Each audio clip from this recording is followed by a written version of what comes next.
สีหดหลวงพระบางยังงงกูพ่อกันเด้อกับทีมงานถ่ายทอดสดโทรภาพลาวสตาร์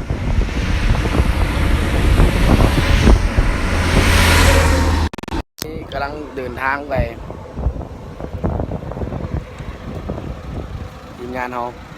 กำลังเดินทางไปหลวงพระบางถ่ายทอดสดบรรยากาศโอ้ดีนะ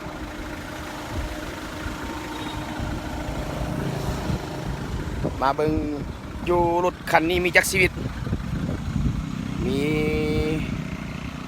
จักรชีวิตหลวงพระบางพ่อการหัวหน้านำทีมถ่ายทอดสดอยู่นะแม่หัวหน้าเลยหัวหน้าสมัยหัวหน้าสมหมายนำทีมเพื่อรถไปไปวันนี้เราสบายดีทุกคนไปออกเดินทางตอนนี้ทีมงานกำลังเดินทางมุ่งหน้าไปหลวงพระบางเนาะไทยทอดสดบุญทรงเนื้อบุญเดือนเก้าว่าสั้นซะคือบุญเดือนเก้าได้คือเนอะเดือน4มาเต้าเดือน9มาฮอน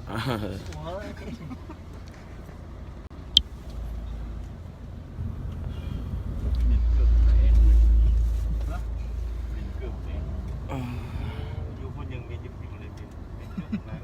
โอ้คือว่าได้สั้นเอาคนรอวันนี้เขาจะไปใส่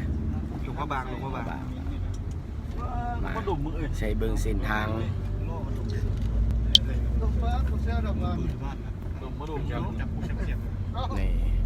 บางเวียงนะบางเวียงทั้งหลังปืนขาย50ขาย5ที่นี่นะ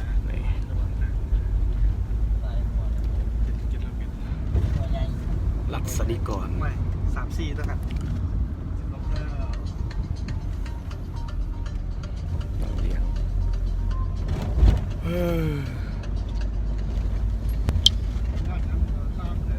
ขอบใจละลายได้โอ้ยเดินทางปลอดภัยขอบใจละลายก็ถือว่าโอ้บ้านเฮาอุดมสมบูรณ์ฝนตกตลอดทางเลยเด้อฝนตกตลอดทางเลยนับตั้งแต่เวียงจันทร์จนมาฮอดบางเวียงนี่ฟ้าขึ้นเป็นรถบนละหรือว่านั่นเบิ่งเส้นทางรถไฟเนาะเส้นทางรถไฟเด้ออันนี้เส้นทางรถไฟบางเวียง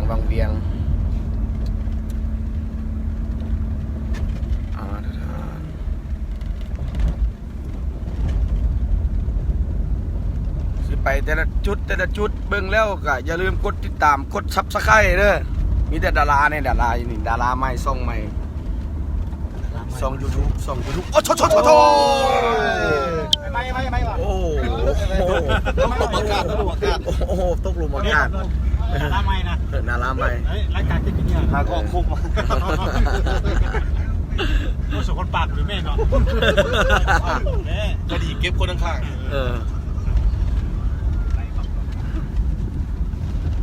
โอลมบึ้งโอ้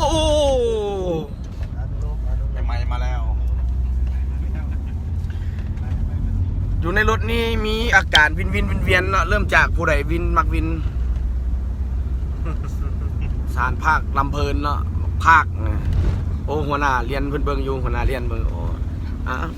เที่ยเก็บติดบางทีนี่มีคนแบบโอ้โธโซสปิริตลากขึ้นมานี่เกือบ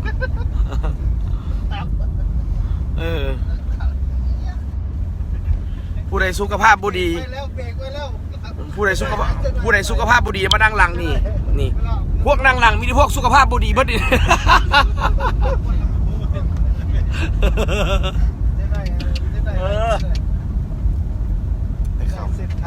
สองคนนี้เริ่มเป็นเกย์แล้วสองคนนี้เป็นนางน้องแก่สองคน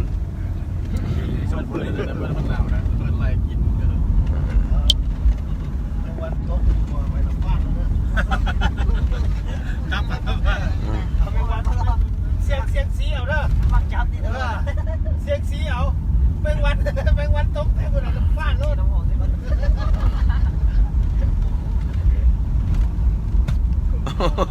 โอ้กูสิปีจบหัวโซเฟอร์รถ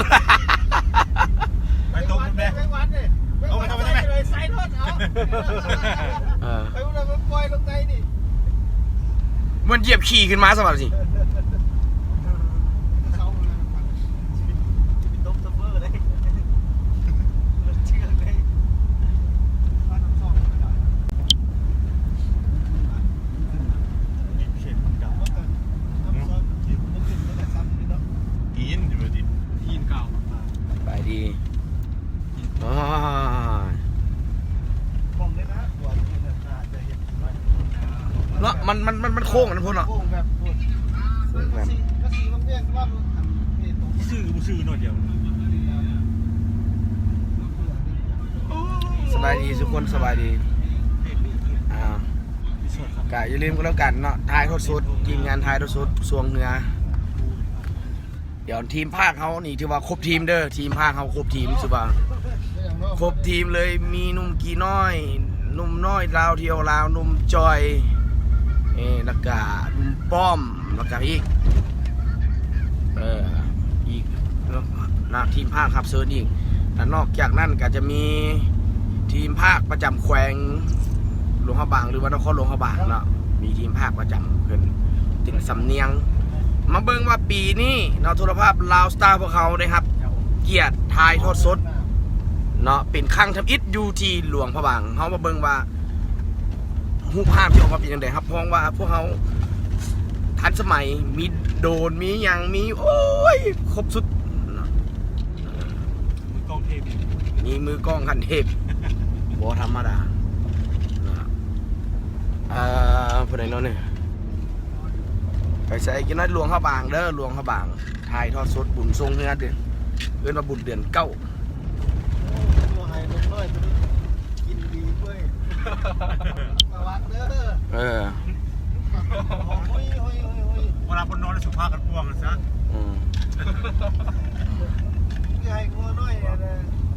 ย่างกินก้าเด้อแล้วเป็นขึ้นมาก่อนวัดสอดวะ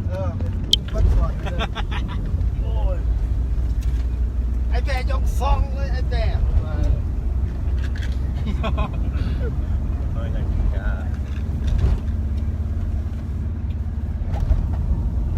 โอเคเฮาซีถ่ายทอดสดไปจนฮอดบ่มีสัญญาณเน็ตหมดละล้มกันได้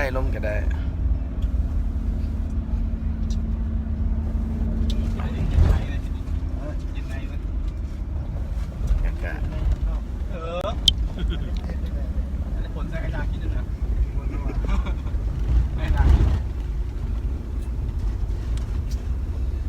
อย่าหิมาเถอะ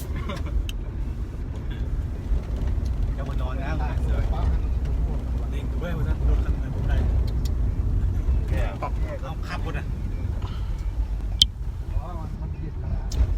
ออกนอนนะเอาตู้ถังใส่เบียร์เอาตายคนรถน้อยทางในใช่ผู้ใหญ่นั่งหรือเปล่าเอาผู้ใหญ่สองคนไปแย่ข้างล่างมันมามันบิน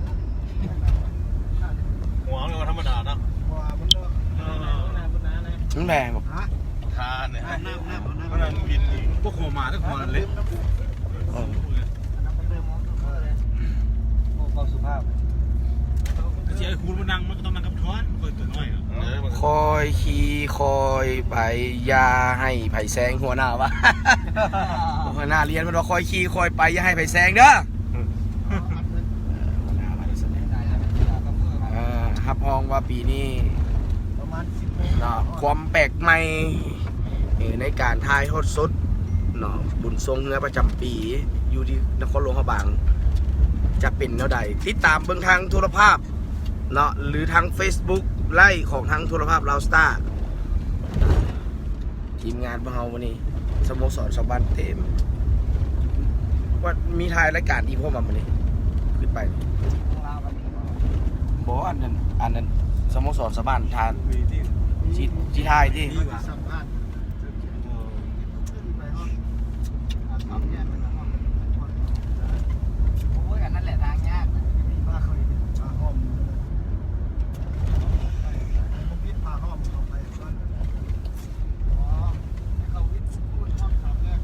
แต่ว่าพวกเขาซีเดิน เขา จะเป็นเขาต้องได้ช่วง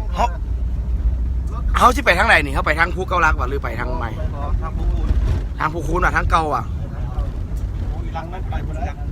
ว่า ไปบ่ได้ มันบืนคือมันมีบอลนึงดอกบืนบ่ได้มันต้องได้รถลากขึ้น ขนาดรถนั้นต้องได้ไซโฟวินขึ้น ขนาดวอด V8 ได้ตอนไปตอนนั้นนอนละเนาะเขาไปตอนปีกาย อันนี้ BC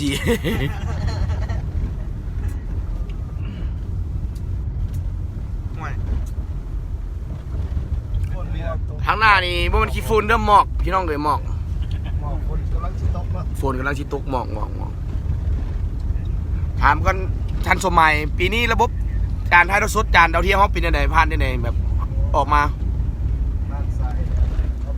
ออปติกไฟเบอร์ออปติกคุณภาพคิดว่าเป็นยังไง100%โอ้ด็อกเตอร์เอ็นเด้อด็อกเตอร์เอ็นเด้มือกล้องอันดับหนึ่งเทพของลาวสตาร์นี่เป็นยังไงเกียมพร้อมความรู้สึกเกียมพร้อมว่ายังไงการถ่ายทอดสดออกมาปีนี้ดีที่สุดเนาะ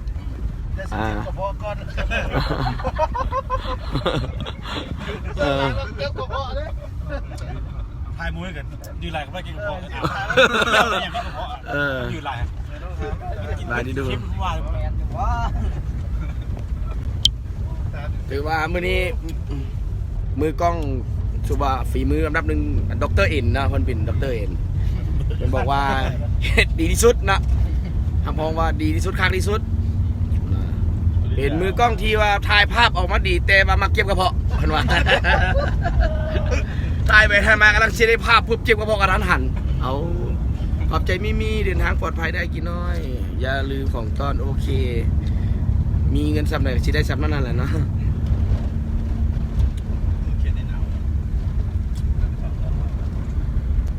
บรรยากาศการเดินทางรถทางหน้าเขาเราอีกคันหนึ่งเนาะรถแกเครื่องเป็นรถที่ว่ารุ่นเบิกเก่าแก่โอ้ยพี่น้องเอ้ยเบิ้งยังซี่แต่ว่าคุณภาพออกมามันสุดยอดเด้อพี่น้องเพิ่นบอกว่ามักพร้าวเฮายิงแกยิงมันคือกันพวกเขากัน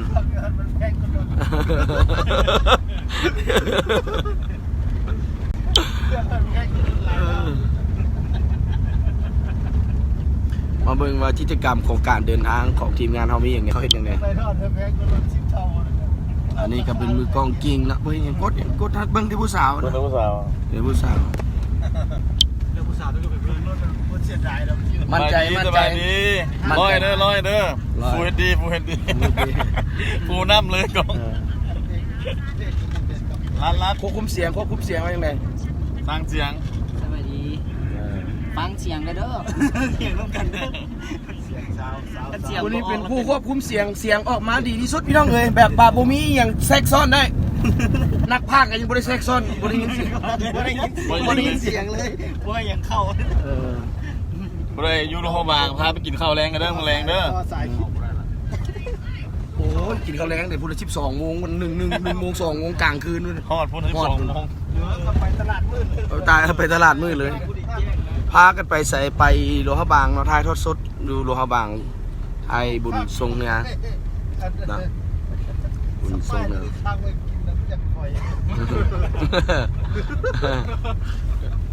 กินแต่ได้จากปล่อยเลยไปแล้วไปมาเด้อกิจกรรมรัศนิกรลินเกมลินได้ยังเดียววะ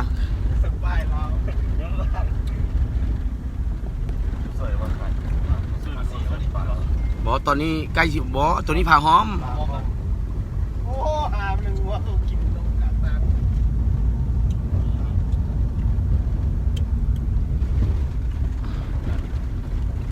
คนประคันเที่ยงเพราะว่าคันหอมประคันโอ้ยประคันผ่าหอม